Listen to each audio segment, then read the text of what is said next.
Hello and welcome. My name is Beth Malicki, sitting alongside Becky Phelps. And behind the camera, maybe she'll just wave, we have Elizabeth Neruda. There, yep, she's waving. You can't see it, but she is waving. Take our word for it. So we are coming at you from the kcrg TV9 building in downtown Cedar Rapids, Iowa. We are in the county of Lynn, if that interests you, and this is our Zoom room. Welcome to the Zoom room. It may look a little boring in this corner, but we've got a lot of cameras, a couple computers where we do some, Zoom interviews if we need to talk to someone who we can't meet up with in person. Just an extra little room we have. And the one wall that you can't see here is almost all windows, and It looks out into our newsroom. So occasionally our friends, our coworkers will walk by and wave, and they're also waving to you, our viewers of your trusted local podcast. This is our third episode. Yes. And we're very excited to be talking to you about the news that we have been covering this last week here in eastern Iowa. And a lot of the stories we touch on also have implications in other parts of the country. So we do focus on our viewing area here at kcrg TV9, but we invite listeners from far and wide. Absolutely. All right, you want to kick it off? Sure. So the first thing I brought in my binder, just so a fun fact for you, Beth and I do not share topics ahead of time. So there's a lot of we're learning on the go as well, alongside you. Fun surprise. So the first thing I had was a sentencing today that we had. Oh my goodness, yes. Of a case that we have been following for a very long time, almost a year now. McKinley Louisma was sentenced today to first-degree murder, and that comes in Iowa with an automatic life sentence. And he was sentenced for the death of Melody Hoffman, who is from here in Lynn County. Yeah, from where you live, Yes. in Marion, where you grew up. Yes, right from where I grew up. That case, I remember covering that case. So Melody was killed back in February, and Louisma is one of 3 people being charged in relation to her death. And I remember way back in February when the news came out and these 3 men were charged, and we first started hearing this about, courts online, and then the family held a vigil and actually went back today and watched some of our coverage from that vigil and from those first few days where friends and family of Melody were speaking out and talking about the impact. And from the get-go, it was a pretty emotional case to handle. It was horrific. Yeah. In watching the trial coverage, they determined that she wasn't just killed, she was tortured. Yeah. Taken from, lived with her mom, if memory serves. And her mom was able to track her because, I have Life 360 in our family unit. I don't know if she used Life 360 or just find my iPhone or whatever tracking ability she had, because her daughter did live with intellectual disabilities. And so she wanted to keep close tabs on her. And the more we learned about her final moments, the more horrified we became. We also had questions around where did she die? Her body was found in a manor. We knew they took her, according to the testimony, to a park vehicle, in Cedar Rapids, and she had on one of those watches. Is it an iWatch? It was some kind of smart watch where they could tell by looking at the watch data either when the watch came off or when she died. So there was a lot coming in that trial, just of trying to piece together the timeline of what happened to Melody. And her heart rate had spiked and her respiration, which is just a devastating thing. I can't imagine her family being in the trial having to hear the details of their daughter's final moments. Yeah. In terms of a motive for this case, we really were confused on that for a long time. Yes. And the prosecutor in the testimony alleging that they thought she had money, and there was some romantic relationship between the man charged and convicted in her murder and her at one point. I don't know if they were still involved. They at were the time romantically linked at some point. Exactly. But he also had another girlfriend, according who testified. Yes, who testified. So a lot of moving pieces in terms of how they knew each other. It's really confusing to put together. And now that his trial and the sentencing is over, that marks a conclusion of one aspect. But the family is not finished having to deal with this in a court of law. They have 2 more trials to get through for the 2 other men charged in Melody's death who have pleaded not guilty. So a lot more for this family to go through, but one of these trials at least is concluded. All right, well, stay tuned on that very, very sad murder case. Not that there are any happy murder cases, but this one. Yeah, that vigil way back in February, I remember. I think that was the first time that I ever teared up on camera. Was I live out at that vigil. Her family was just so, they were singing and really holding an incredible space for Melody, remembering her, and it really hit me hard. Devastating. Yeah. So one story we also covered this week had to do with Iowans who live in more rural parts of the state. So let's take one look at first who did this study. It is a doctor who works at Des Moines University. Do you know which former governor used to be the CEO of Des Moines University? Tell me. Terry Branstad. So, Terry Branstad was governor for years and years and years, then left politics and was the president or the head, I don't know what the official title is, of Des Moines University. And then, obviously, as we all know, the rest of the story, became governor again. Des Moines University is not your typical KU, where you went, or Mizzou, where I went, or University of Iowa. Elizabeth, where'd you go to college? Iowa. That's our producer, Elizabeth, the voice from beyond. Waving at you. Yeah, waving at you, which you cannot see. But Des Moines University is med school. It has a specific type of med school. Let me get it right. College of Osteopathic Medicine. So when you go to a doctor and they have a DO after their name. Dubuque just announced that program. Yes. Yes. So I'm getting, finally. Oh, no, that's another story I want to talk That's about. a whole other thing. Whole other story. Yeah. So a doctor at the Des Moines University college. I was like, I've heard that word. Yes. I've had to pronounce that word recently. And had to study on it. Yes. It's not easy to say. He looked at HPV-related cancers. So this is a phrase I almost never get correct. Human papillomavirus? It's that's the mispronounced long of HPV. And HPV is a virus that is sexually transmitted. And the way a physician explained it to me once, because I was trying to understand how pervasive is it, because we get statistics on syphilis, on chlamydia, on HIV, other sexually transmitted diseases and infections. But what is HPV? She goes, anybody who has had sex has had HPV. I'm like, that is a statement. Wow. But in almost all cases, your immune system just deals with it. It just remedies it, and no biggie whoop. But when it's bad, it's bad. When it's bad, it's bad, and that's what develops most cases of cervical cancer. We now see an increasing rates, especially in men, of throat cancers, and they are saying that is derived by an HPV infection. So HPV-related infections, most commonly cervical, in my understanding, also can be throat, also can be anal, and like I said, everybody largely is exposed to it if they are sexually active or have been at one point in their lives, and it can sit before it causes problems, which is cancer. So this physician at Des Moines University studied, do people get this type of cancer, this HPV-related cancer, in different rates based on if they live in an urban setting, in a suburban setting, or in a rural setting? Interesting. 20 years ago, almost all the same. For example, 9.2 for the incidence of HPV-related cancers, 9.2 in metro, so it's suburban area.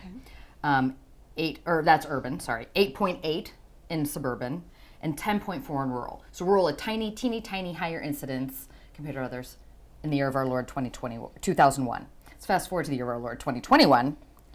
The numbers in rural exploded. They went up for everybody, but boy, oh boy, in rural, what is going on? Metro, again, that's urban areas, 13.7. Okay. Non-metro, our suburban communities, a little bit lower, 13.3. Rural, 22.5. That is such a wild increase in 2 decades' time for people who are contracting HPV-related cancers. There has to be something going on here.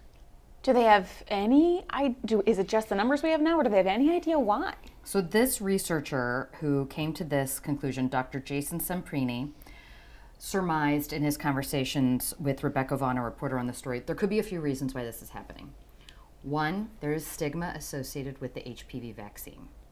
The HPV vaccine came out when my oldest was like 6 and he's 23. So I'm not going to do that math, but like 17-ish odd years ago.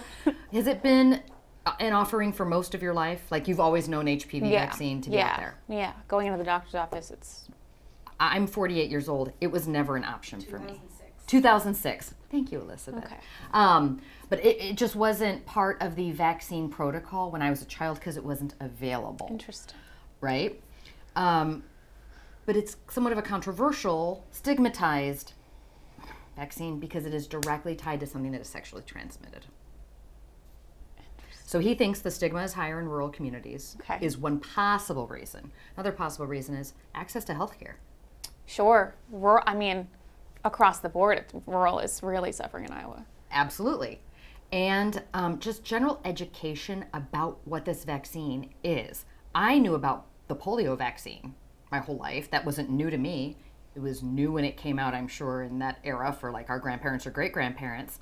So he was guessing that perhaps it's because there just hasn't been enough education about what is this vaccine and what does it do and how does it help me and my family. Why should I get it? Why should I get it? So, and he really was focused. He's like, just so you know, I studied the numbers. I'm not really studying the why behind the numbers. Yeah. But we probably want to spend more time digging into the why because in that trajectory, that is problematic. And he said, even if we do a deep promotional campaign of get the HPV vaccine, get the HPV vaccine, this will take about 20 years to see a change. So these numbers will likely keep getting higher. Because this study was over the last 20 years. Yes. Even if we implement a strategy now, and by we, I mean medical people, not we.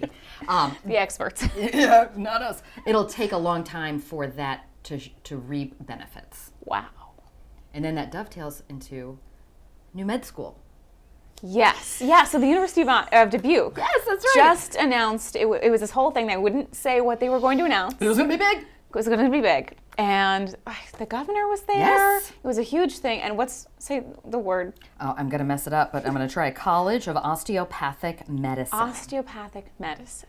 DO versus not versus, because that makes it sound like they're fighting, but DO as opposed to an MD. Most physicians in the United States of America are MDs, but DOs are exploding. This college, this med school that they're going to build at the University of Dubuque in Dubuque, Iowa, is going to eventually have 800 students.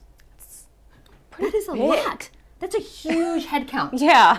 And it was made possible by a donation, a $60 million donation from Alice and John Butler, and they were there to have this big unveiling with the governor and this new med school, first new med school in the state of Iowa in more than a century.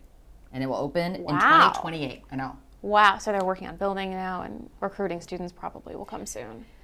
Probably. The first student's coming in at 2028, so they have a little bit of time. Wow. But it's huge. It's huge for Iowa. Yeah. It really is. And the tri-state, because obviously Dubuque, right there with Illinois, Wisconsin. It's a lot of students per class, yeah. All right, well, very exciting. There's a deadline coming up for the state of Iowa, specifically for Governor Reynolds, to enroll in summer EBT. EBT.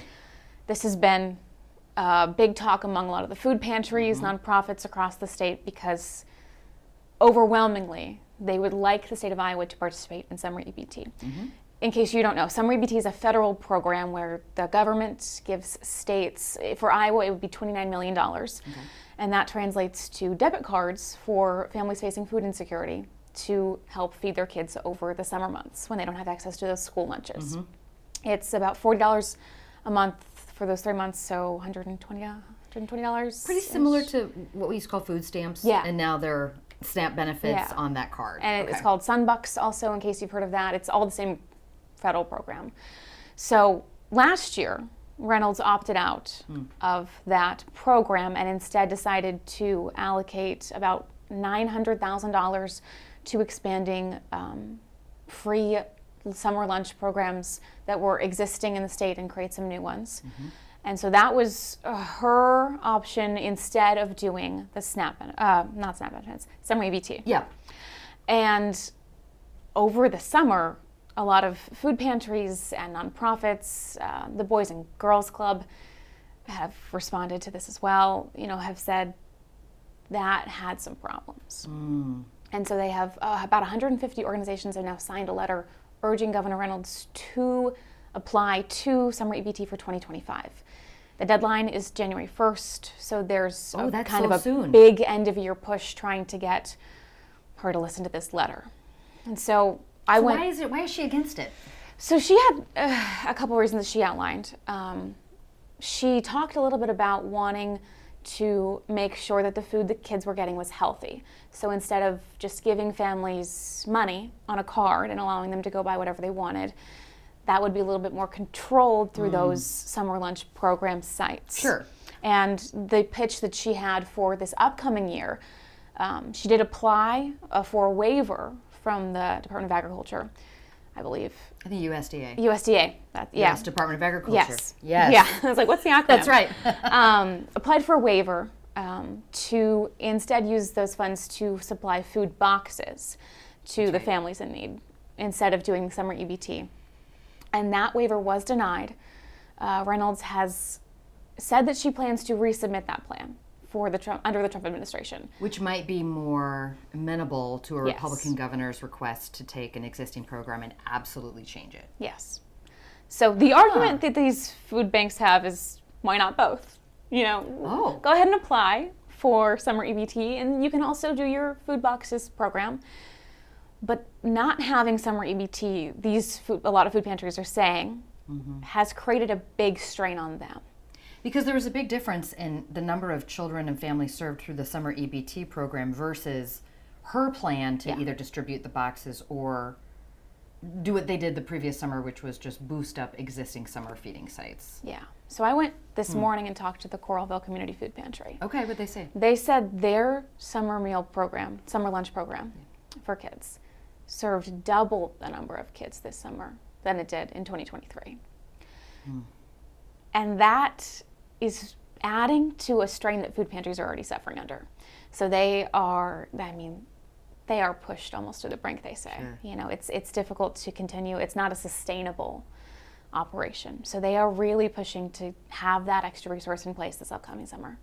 Interesting. So back a few years ago, more than that, I helped with some summer meal sites in the Cedar Rapids Community School District through the USDA, and it wasn't this. It was a different summer program, but there are also a lot of rules that came with that. For example, a child can come, but they can't grab and go. They can't get a sack lunch and bring it back home or bring it back to grandma's. They had to eat on site.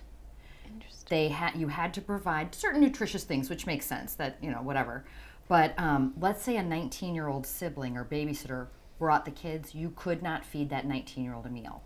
That is very, very against the rules. It had to be a child. Also, if you didn't utilize all of the food, you had to dump it. You could not package it up and give it to kiddos to have over the weekend. Because again, it's not a grab and go site. Now they relaxed the rules during COVID. They wanted to encourage grabbing and going because we didn't want people to breathe on each other. Right.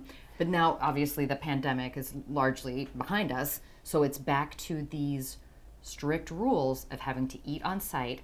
And so, for example, at Harrison Elementary in Cedar Rapids, it was an open meal site for summertime, and there would be a summer learning program there called Kids on Course University that I used to be a part of.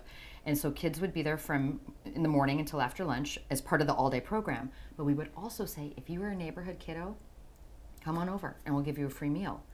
And that's the beauty of the open site. But logistically, that's actually kind of tricky. Which door should they enter?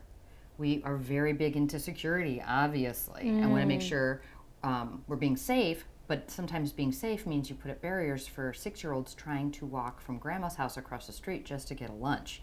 So it was just tricky. It was a good thing. They served, I want to say, 60,000 meals every summer to kids, and it was outstanding. But I can hear and I can get people saying, just give the families a $40 credit card to buy food. They can't buy cigarettes, they can't buy booze, they can't even buy toilet paper. You got to buy food on these cards. Not that I'm, as a journalist, I am publicly neutral on this topic, but I can see after that experience why people are urging that, and then governor's response is the food might not be healthy. Right. It's very expensive, in her view, to offer this, and there's no guarantee, I guess, the food's going to children. An interesting, I also talked to the Iowa Hunger Coalition, kind of about implementing the federal program. And they said that there was actually a non-competitive grant being offered right now to help lower the cost of implementing it. Oh. And it would lower the cost for Iowa by half. The EBT cards lower the cost of... Lower the cost of the state implementing it. So it would go from costing the state $2.2 million to only costing the state $1.1 million. Okay. So there's that, and that's a non-competitive grant according to the Iowa Hunger Coalition. Yeah, so you apply, you get it. Yeah. Interesting. So, all right, Becky, thank you. A lot of pieces there. Well, and I didn't know a lot of those elements, so I'm glad to have it in my brain. Speaking of kids, there is one school in the state of Iowa. It's the only one I can find. If there's another one, please let me know. That is absolutely free, run by a public school district for 4-year-olds. It's not alternative kindergarten. It's not kindergarten.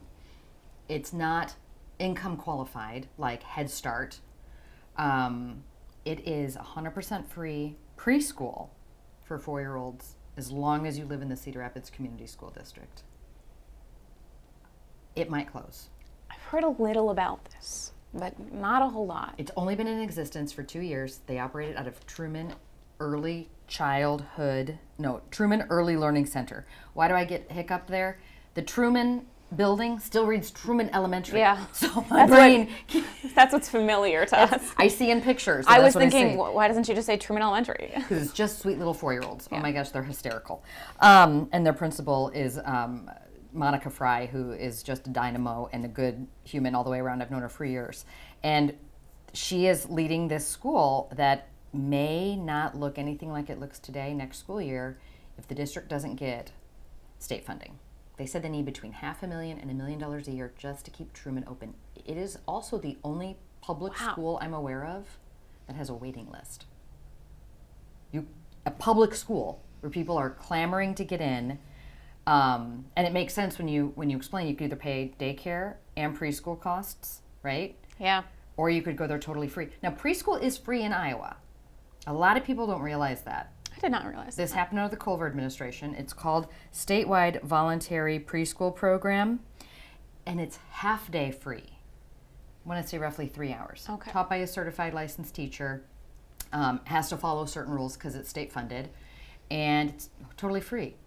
As a parent of 3 children, I cannot imagine how we could have made that fit into our lives, because 3 hours, I work 8-hour shifts. Right. So does my spouse. So also that didn't exist when our kids were little and we lived in a different state, but whatever. So that schools and other entities have recognized that, and they offer what's called wraparound care. So let's say your kid goes to the afternoon free preschool in, Vinton. Then you can still drop little Eduardo off in the morning, and they might have wraparound care to watch Eduardo in the morning until he goes to his afternoon preschool for free. But that means you're paying for that wraparound morning. Not at Truman. Wow. It is totally free. So how have they paid for that for the last 2 years? Some people have been wondering. ARPA funds, COVID relief funds. But those are drying up. And so the district obviously could go back to offering half-day preschool at no charge to parents. But boy, when we talked to one parent, Molly Swain, our reporter, did this week, she's like, this free 4-year-old care has been a game changer. Can you imagine, other than the cost, and the cost is real, any downside to offering universal 4-year-old preschool? No, I mean, it seems like a great solution to working parents. Absolutely. So there's this researcher that we found. Her name is Jessica Brown. She wrote this in 2018. Okay. And this was a study she did when she was at the University of South Carolina. Her history is, she was at Princeton, graduated, then did graduate work at South Carolina. I don't know where she is today. I want to say she's at USC, but that could be wrong. Don't quote me there. But anyway, she did a study on New York City, the state of New York. No, New York City was considering implementing universal 4-year-old preschool. They were calling it pre-K, but free school for 4-year-olds. And she did a study on, could this have a negative impact on daycares and why? And what she found, based on her research, again, Jessica H. Brown, that for every 7 4-year-olds who attended this free preschool, there was a reduction of 1 daycare center seat for babies, children under age 2.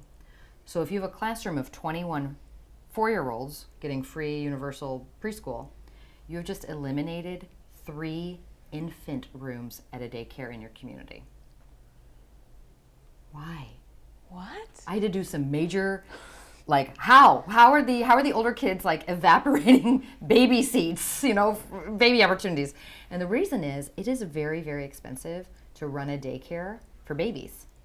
babies have to have really high ratios of educators, and it's not as expensive. You can make a little profit. So the money they're making off 4-year-olds is helping fund the infant It's spaces. supplementing the infant room. So if you siphon Whoa. off 4-year-olds, you potentially, according to Jessica Brown's research, you potentially hurt daycare's abilities to provide infant care. So we will be doing much more on this. Yes. And to see That's if very lawmakers interesting. think that's real, if this is an outdated study, if it's just a one-off. What is the daycare community? I wonder if daycares are concerned about that. Well, this will be part 4, 5, and 6 of the story. So many stories we are able to give, right? Not a teeny tiny. We can give you the hits, runs, and errors. A minute and a half. A minute and a half, people. Yeah. But we want to talk to you for 3 hours. So Hence come the back podcast. Yeah. We might be here 3 hours, friends. So I thought that was very interesting about It Truman. is. I worry for my, this principal whom I love, Monica Fry, within the Cedar Rapids School District. I hope that if Truman can't look the way that it is today, that she will find a wonderful landing spot, because I just think she's a delight. But the real concern, obviously, for us as a society is the kids. Yeah. And the families who have relied on this. What will happen next? Do we know when they might find out if they get those funds? Well, the legislative session convenes, January 13th? It's early, yeah. So legislators, what we understand from Cindy Golding, a Republican who is a lawmaker, who was at the conversation with the Cedar Rapids Community School District where they were talking about saving Truman or saving free all-day preschool. And she said, this is a priority for the governor. Funding childcare and preschool and making sure young families have support so they can engage in the workforce is a big priority for Governor Reynolds. And Governor Reynolds has so much leverage. All governors do. But she has got a supermajority in the House, a supermajority in the state Senate. She has handpicked, or her predecessor Branstad has, everybody on the state Supreme Court. They have almost unchecked power simply because they're the majority power everywhere you look. Yeah. Majority party. Yeah. They have a lot of seats. They sure do. They sure do. And they grew in the last Yeah. election. Yeah. Absolutely. Interesting. Yeah. Speaking of kids, Yes. I went to a really interesting nonprofit the other week. Okay. And I'm very excited to talk about this. Yes. So, have you ever heard of a Fab Lab? No. Okay. I've heard of Fabletics. Like the Lululemon, like these pants. But anyway. Close, but no. No. Not really at all. So I had also never heard of a Fab Lab. Okay. It came across one of my Facebook feed, one of the many Facebook groups that, as a journalist, I follow. And there is something called a Fab Lab in Iowa City, which is about 30, 40 minutes from us here in Cedar Rapids. So I called them up. They are starting a capital campaign to expand. And I thought, well, what are they even doing in there? Okay, so Fab Lab is short for Fabrication Laboratory. Okay. And it's based off of a program created by MIT. Oh. And it was a class that MIT developed to basically offer a space where anyone could make anything. Like a makerspace? Yes. Okay. And it's full of every creative outlet you can imagine. Like Okay. 3D printing and pottery and painting and glass blowing, like anything you could think of. Laser printing. For adults or kids? Right now, well, Yeah. for adults. Okay. Okay. This space in Iowa City has been in operation for 12 years, and they now want to expand so they can open up classes for kids. Oh, I love this. That's like their driving focus. Sure. They are in about an 8,000 square feet building right now, and they've been there for a very long time. And they have all of this stuff that they don't even have room for. And I went in there. It's a maze. Every door is labeled, I think, because it has to be. Sure. But it's like there's a woodworking shop and like classroom spaces so people can come in and teach specialized classes. There is all sorts of incredible art on the walls that people have made over the years. And the goal is to start this capital campaign and raise enough money to move into a bigger space and offer like STEM classes and things specifically for kids. Because a lot of this equipment is a bit too complicated or dangerous for kids to be handling. For sure. So they have a lot of saws in the wood workshop. Speaking of which, danger. many saws, of which I and my camera stayed far away from. They want to be able to offer kids access to woodworking, but they need safer equipment and space to put that there. This is so cool. I can't believe they've been there 12 years. 12 years. And I was not familiar. That's kind of embarrassing. Yeah. It's my job to know stuff. They were the first one in Iowa to launch, and now I think Iowa has 5 of them across the state. It's very popular over in Europe. And it started at MIT. Yeah, and so MIT took that program. I found this so interesting. They took that program and they tested it out in Iceland and Africa and in all of these random pop-up communities, just to see what people would do if they had access to that stuff. And they loved it. And people want to be creative. How do they make money? Because there's not going to be, I'm guessing, a federal grant, a reimbursement, you know. So this one in Iowa City, they have members. And so the members can come in anytime they want. Great. And they do a monthly fee, and they can just do whatever they want. They're very busy right now with Christmas. Sure. A lot of people make their Christmas presents in there, which is so cool. I love that. Yeah. So that was a really interesting space that I Fab Lab. walked into for the first time last week. The Fab Lab in Iowa City. All right, and anybody can check it out. You don't have to join. You don't have to be a member. I think you may have to. You may have to do like a one-day thing, but they very much welcome also if you want to teach a class, if you have any special skills you want to share. Okay. Call up your local Fab Lab. See if you can find some like-minded folks. And if you want to contribute to the capital campaign, yes, they would love to have that kind of support. Absolutely would, yeah, if you want to help out building that for the kids. So as we close, any fun holiday activities? Fun holiday activities coming up. Oh, I'm going to go see the holiday lights at the lake in Coralville. Coralville, Iowa City. It's in Johnson County somewhere. Okay. It's like in the middle of it. But I have... Is it when you drive through? It is when you drive through. It's the Birdhouse Hospice Center is what they fund. And I have covered it as a reporter a few times. I've never gotten to just go drive through it. So I'm doing that this weekend, and I'm very excited. That's it is wonderful. Huge. It's gorgeous. It's such an impressive setup. Last night, my daughter and her friends and I and another family, we went to go see Beauty and the Beast at Theater Cedar Rapids. Yes. I know you serve on the board. Disclosure, I am on the board of Theater Cedar Rapids. It was so fun. It's such a good show. It was such a beautiful show. I was crying toward the end. I mean, and we know the story of Beauty and the Beast. I feel like my generation grew up watching Belle, and I love to read, so I have a special kinship with this fictional Disney character. But they really did a beautiful job staging it, and the performances. Boy, do we have talent. There is an incredible wealth of talent in Eastern Iowa. I went and saw, this is getting off on a tangent, but I went and saw Anastasia at a theater in Coralville the other week. I was absolutely blown away. It's a musical version of Anastasia, the cartoon. Yes. And it was unbelievable. There was ballet happening. There was unbelievable talent on that stage. You know, I'm from a bigger community. I grew up in St. Louis.